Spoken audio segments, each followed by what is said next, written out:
arvate, kas kirikus käivad ainult sellised inimesed, kes ei saa ise oma eluga hakkama?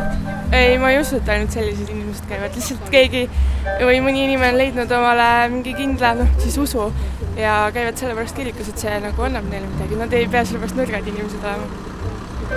Ei käi need inimesed. Kõik käivad. Käivad ka need, kes saavad hakkama ja käivad ka need, kes ei saa hakkama. Ma arvan, et see küll nüüd õige ei ole. Et ma arvan, et ikka kirikus käivad inimesed, kes on täitsa normaalsed ja saavad endaga väga hästi hakkama.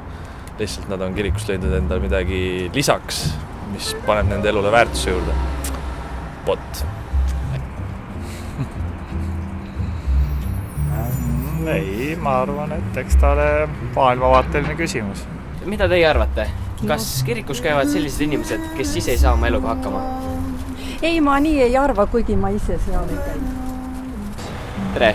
Selline küsimus, et mis teie arvate? Kas kirikus käivad ainult sellised inimesed, kes ei saa ise oma eluga hakkama?